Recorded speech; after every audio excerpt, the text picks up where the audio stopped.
Lestari. Saya berasal dari Prodi Sarjana Terapan Keperawatan kelas 1B dengan NIM P27904124071. Tujuan pembuatan video ini untuk memenuhi tugas mata kuliah Ilmu Biomedik Dasar. Baik, kali ini saya akan menjelaskan tentang struktur dan fungsi sel. Yang pertama ada nukleus yang ini. Nukleus merupakan organel terbesar dalam tubuh. Fungsi utama nukleus adalah sebagai pusat penyimpanan informasi genetik dalam bentuk DNA dan mengontrol pertumbuhan dan pembelahan sel. Lanjut, yang kedua itu ada retikulum endoplasma halus. Yang ini. Fungsi dari retikulum endoplasma halus ialah menghasilkan zat-zat yang dibutuhkan oleh sel.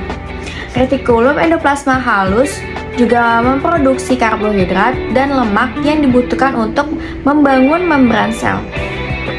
Lanjut, yang ketiga ada retikulum endoplasma kasar yang ini. Retikulum endoplasma kasar memiliki beberapa fungsi, diantaranya yaitu menghasilkan dan memproses protein tertentu dan menjalankan pengiriman protein ke bagian sel yang membutuhkan, serta memeriksa kualitas protein.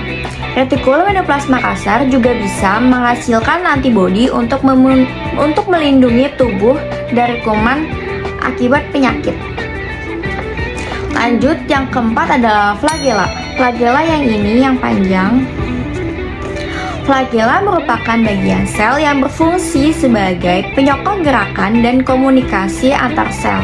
Selain itu, bagian dari struktur sel ini juga berfungsi untuk mengatur atau menjaga bentuk sel dan tempat melekatnya organel-organel. Lanjut, yang kelima itu ada lisosom. Lisosom yang ini, yang kecil ini. Lisosom berfungsi untuk menghancurkan substansi yang tidak terpakai dan mendaur ulang sel yang rusak. Lanjut, yang keenam ada sentrosol. Sentrosol yang ini. Sentrosol memiliki fungsi untuk mempertahankan jumlah kromosom pada sel hewan ketika terjadi pembelahan mitosis. Lanjut, yang ketujuh itu ada perixisom. Perixisom yang ini. Salah satu fungsi utama perixisom ialah memecah asam lemak menjadi molekul yang lebih kecil, lalu membantu dalam detoksifikasi zat-zat beracun dalam sel dengan cara menghancurkan atau mengubah racun menjadi bentuk senyawa yang kurang berbahaya. Lanjut, yang ke-8 itu ada mitrokubulus.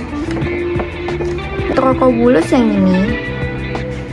Mitrokubulus berfungsi untuk melindungi sel, memberi bentuk sel, dan juga membantu silia, flagella, serta sentriol. Lanjut, yang ke-9 itu adalah filamen intermediate. Filamen intermediate yang ini, yang bentuknya seperti akar. Fungsi filamen intermediate adalah menopang sel dan mempertahankan tekanan dari luar, sehingga filamen intermediate dapat mencegah tekanan dari luar yang meregangkan sel secara berlebihan dan mengakibatkan kerusakan sel. Lanjut, yang ke-10 ada mikrofilamen. Mikrofilamen yang ini.